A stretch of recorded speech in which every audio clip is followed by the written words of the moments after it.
I'm Tyler Feldman with sports. They call it the hot corner because of the heat that these local Cuban baseball fans bring to this old Havana square where they discuss the sport. But juggling work here at Memorial Field and here in the classroom at State High, it's not just something Matt does. For him, it's all in the family. There have been so many great teams and players to don the blue and white here at Penn State, but none more important now than redshirt freshman setter Brianna Weiskircher. A slow start by the Penn State Nittany Lions and an injury to their star quarterback Christian Hackenberg. Since Monday, I've been seeing what it's like to be a part of Penn State's most dedicated fan base. Where do you exactly see this program in 3 to 5 years? I mean, we have very high expectations here.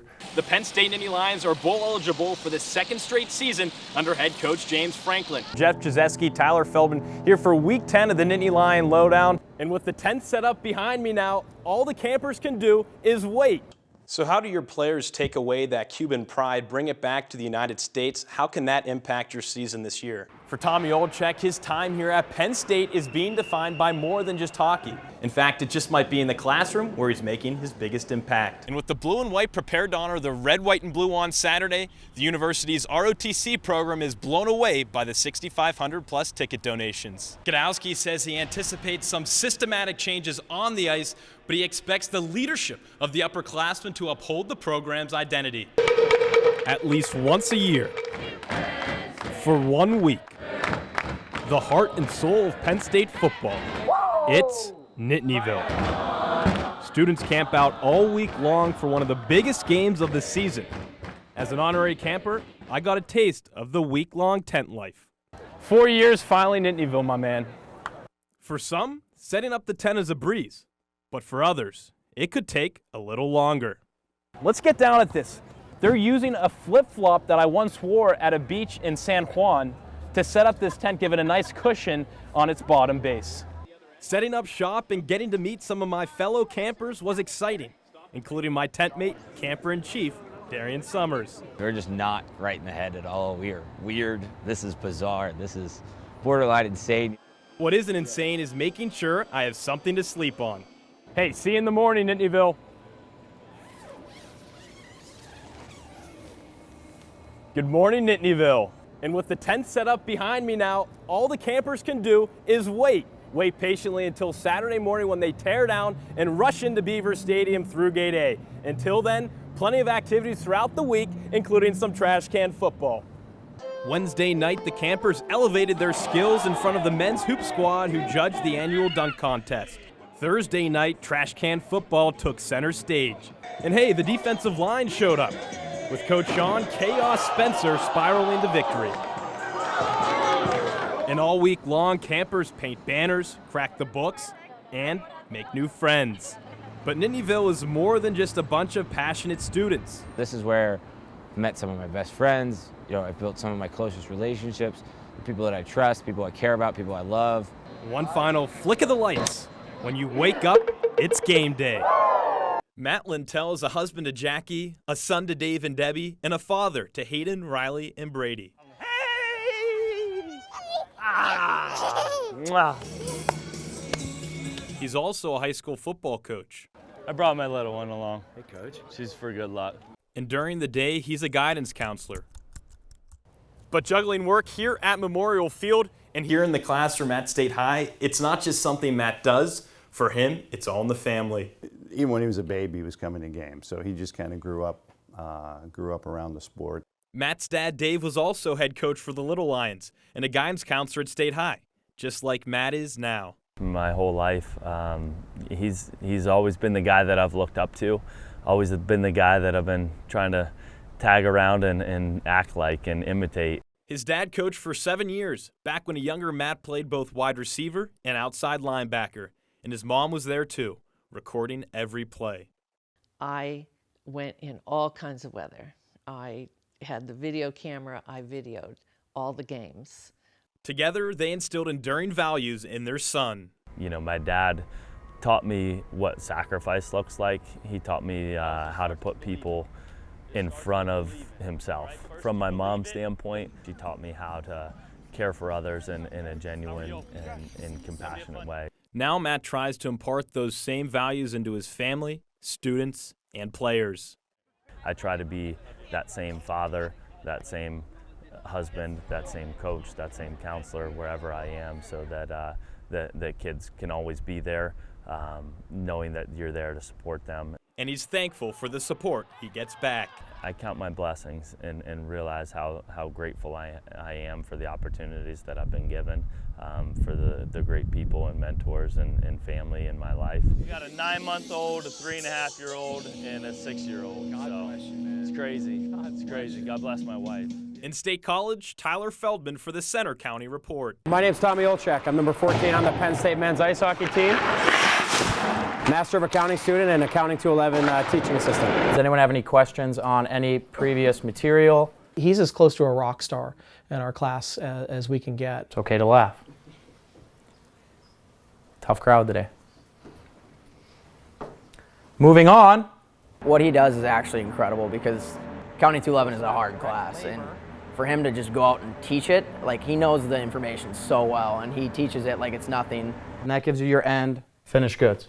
I'm not really surprised that he's able to do it so well, and the reason is like, as soon as he came here, he has such an understanding of the big picture because he doesn't lose sight of what he's doing, and he can do a lot of things very, very well.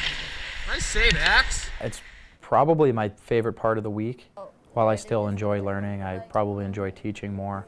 Tommy has confidence, and he showed it in that interview, and that mattered more to us. I take a lot of pride in it. I mean, when you think of athlete, you don't really think of, someone who's intelligent or someone who likes learning or likes teaching for that matter. But I think they understand that I know what I'm talking about, and I'm, not just a box of rocks up here.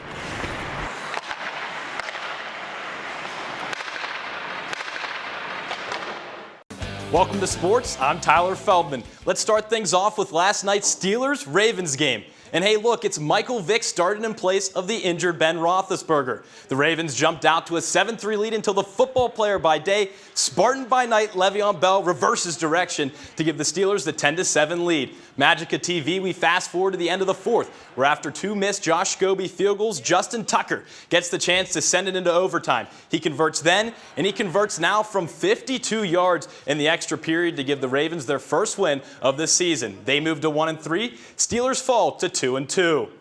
Also tonight we have a handful of important local high school football games, so put on your best costume as we go trick-or-treating through the key matchups.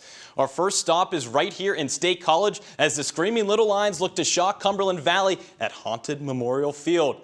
Next, a short hayride along I-99 brings us to Tyrone, where the 6-2 Golden Eagles play host to the masked 2-6 Penns Valley Rams.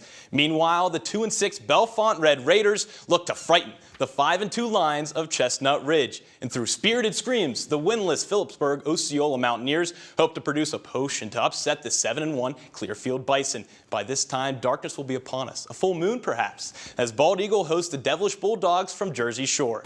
Welcome back. I'm Tyler Feldman with sports. Park Ave will be bumping tonight. Match starts at 6:30 at Jeffrey Field. Let's stay on the gridiron with Army West Point geared to play the Nittany Lions tomorrow for the first time since 1979. But I had the opportunity to sit down with head coach James Franklin, and he has a message for students and fans about next week's game. For the 17th time in 18 years, the Penn State women's soccer team is Big Ten regular season champs. The mat is back. Penn State wrestling is currently ranked as the second best team in the nation behind Oklahoma State. That's all for sports. Now back to you guys at the desk. Now it's Mott. Mott with speed. He shoots. Puck loose in front. Finally, and it's in! Michigan scores again. Defensive lapse by Penn State, and the Wolverines take a 3-goal lead with 3 unanswered here in the second period.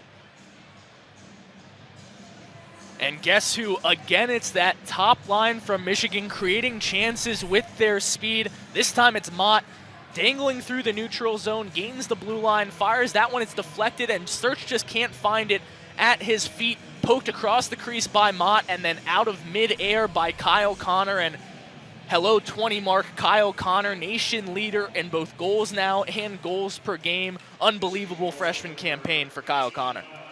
Not typical to see a slow back-checking effort by Andrew Sturts, but he just couldn't find the puck. Mott just tried to flick that puck on the backhand, and it goes through the crease mount and on the other side of the net to where who's standing there? Kyle Connor, great hand-eye, bangs that one home, and Michigan, wow, 5-2.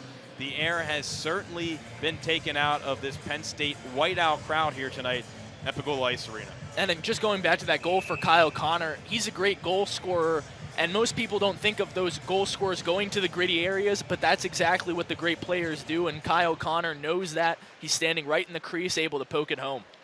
5:50 left in the second period. Michigan leading 5-2. Far corner battle between Warren and Thompson. Finally, the puck trickles loose. Berger has it. Nice outlets play here by Penn State. Brooks near side. He gains the blue. Tries to get past Werenski. Werenski pushes him hard to the board. As Brooks falls down, Loy casts it behind the Michigan cage. He changes direction, tries to find Brooks. Back out to Thompson. Deflected in front, but gloved, though, by Racine. And an opportunity for the Nittany Lions, but Racine, again, he's been fine here in the second period after giving up that boneheaded goal late in the first.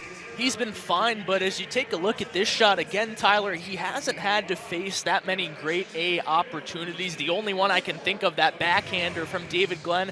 And yes, there's traffic in front, but even if that puck is deflected, it's probably above the crossbar, so Racine, and fairly easy save through traffic. Penn State out shooting Michigan 30-29. No surprise there. Penn State loves to pound the shots on opponents, as despite that, they're still trailing 5-2.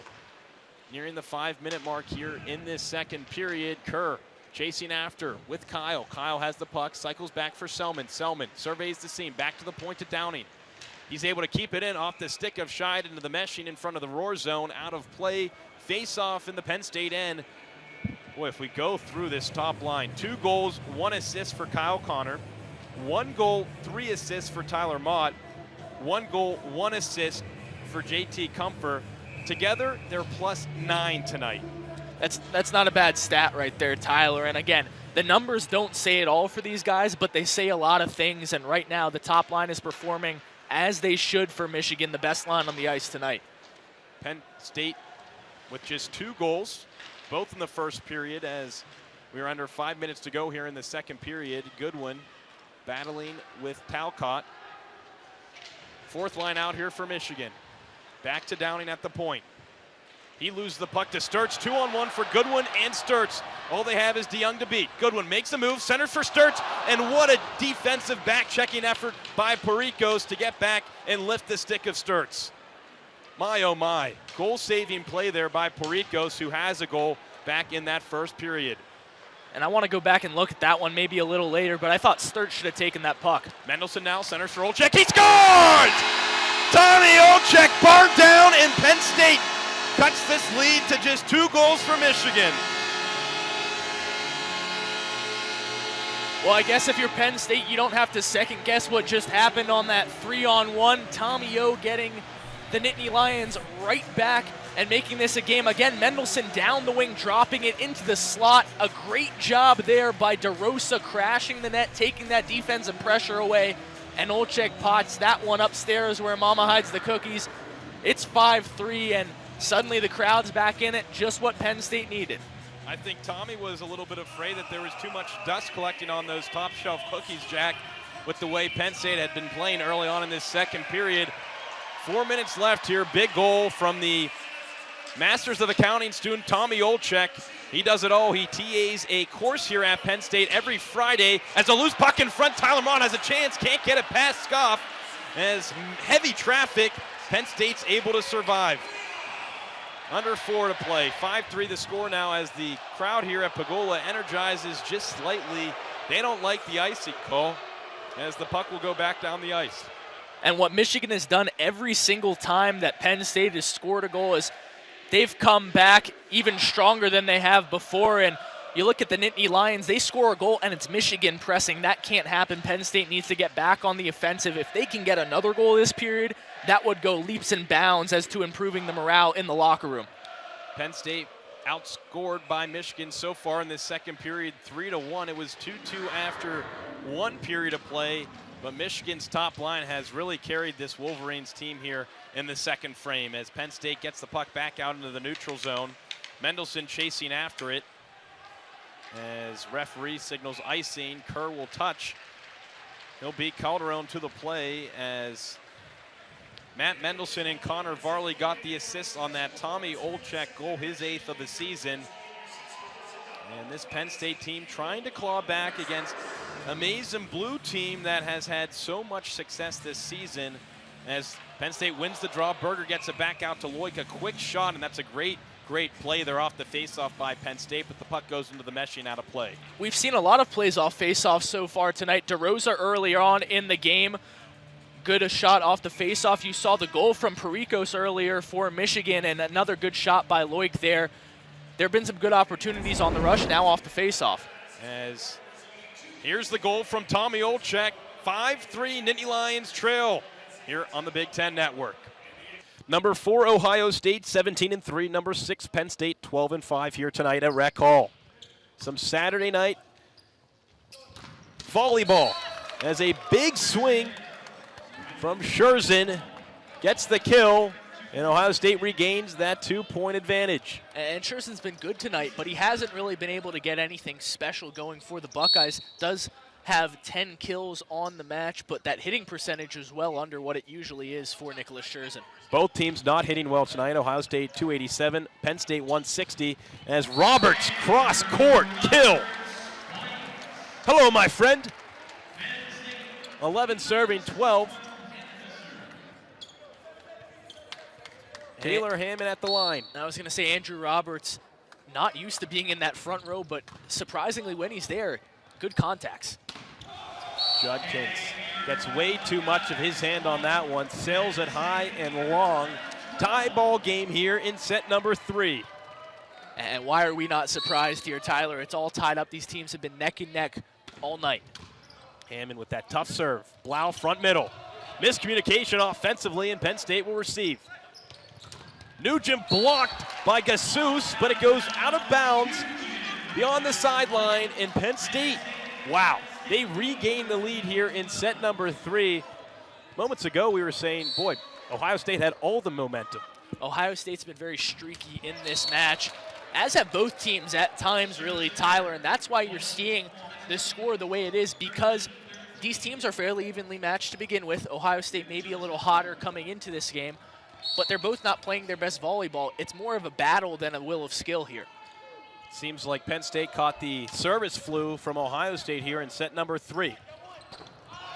As Nugent mishits that one, an error, and Ohio State regains the lead 14-13. And that's what it's been. It's been good plays from these teams, and then suddenly an error usually changes the tide, now giving Ohio State that 1-point advantage with one of their best servers at the line. Johnson serves.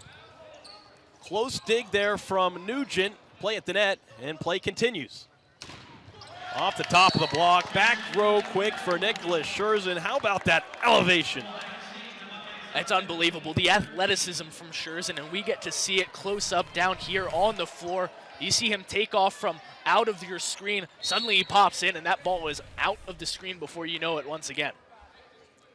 Love that net cam. It's a good look. Johnson, the service flu continues. Johnson right into the net there. 16 service errors for Ohio State. Divide that by 2, you get Penn State's number, 8 for the Nittany Lions. 14 serving 15, Chris Nugent, high toss into the air. Tough serve. Blau to Gassus. No chance for the Nittany Lions there on that swinging kill from number 4. And I think we've seen tonight a byproduct of Gassus being in and out of that lineup with injury. Him and Christy Blau have been sometimes on the same page as they were there, but when they're not, it's pretty ugly for Ohio State. If they can get on the same page for the rest of the match, it could be dangerous. Overpass opportunity for Ohio State. Johnson, big kill off the left forearm of Hammond and out of bounds. 17-14 Buckeyes, causes head coach Mark Pavlik to whistle a timeout and talk things over. We'll be back. Nittany Lions trail the Buckeyes 17-14 here in set number 3. The match tied at 1 set apiece.